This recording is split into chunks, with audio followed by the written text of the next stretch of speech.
Ayez, bonnes gens! C'est dans le nord de l'Île-et-Vilaine que se trouve le fort Lalatte, aussi appelé le château de la Roche-Goyon, le monument que vous avez placé en 4e position.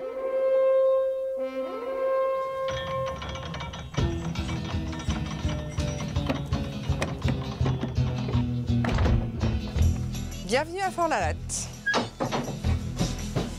C'est Tiffaine qui nous accueille, en costume d'époque comme il se doit. Elle est l'une des principales guides du château, mais ce n'est pas tout. Moi, je suis née ici. Enfin, je suis née ici, c'est une façon de parler. C'est-à-dire que c'est mes grands-parents qui l'ont acheté en 1931. Et puis, moi, depuis que je suis toute petite, je viens jouer dans les murailles. Du haut de ces murailles, plus de 650 ans nous contemplent. Bâti au XIVe siècle sur un piton rocheux, au milieu de la mer, par Étienne Goyon, sire de Matignon, le fort Lalatte est l'archétype du château fort. On s'attend à voir débarquer un dragon ou un chevalier à chaque coin de mur. Et comme il se doit pour un château du Moyen-Âge, on trouve ici un pilori, un bélier, des meurtrières, une catapulte et une herse.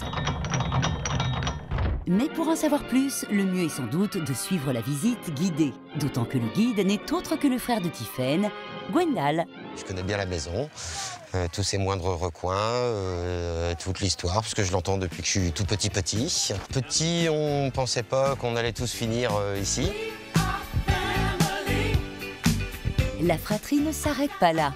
Tiffaine retrouve le responsable de l'entretien du château au pied du donjon et devinez quoi? C'est mon frère, c'est Guénolé. Enfin, j'en ai deux, il y a Gwendal et Guénolé. Et celui-là, c'est Guénolé. Et là, c'est ma sœur.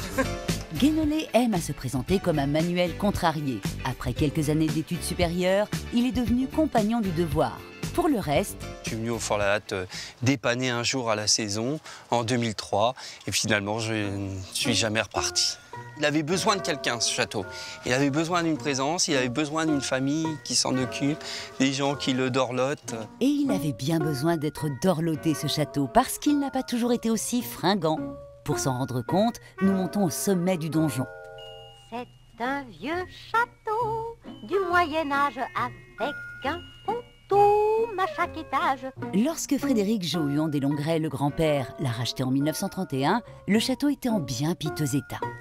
On voit très bien les travaux qui ont été faits, ils ont été colossaux, remonter le haut des murs, toutes les toitures ont été refaites, les bâtiments étaient vraiment à ciel ouvert. Mes grands-parents ont sauvé le château. Lorsque le château a rencontré mon grand-père, il a trouvé son destin.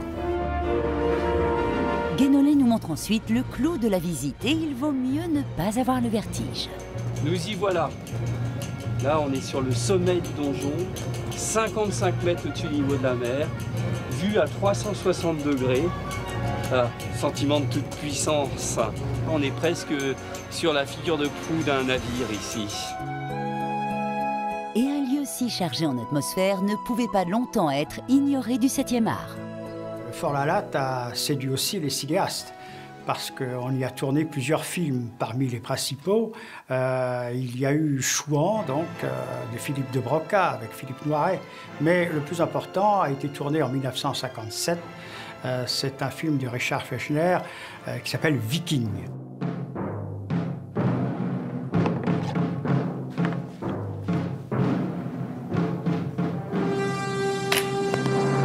Mais le cinéma n'est pas que dans les salles obscures. Il est parfois vivant dans la cour même du château. Sébastien, ça va? Oui. T'as vu, il y a du monde? Oui, c'est bien, c'est agréable. Sébastien fait partie des artistes qui viennent régulièrement donner vie aux pierres du Fort Lalatte et répondre aux questions des visiteurs, même les plus surprenantes. Alors la question la plus...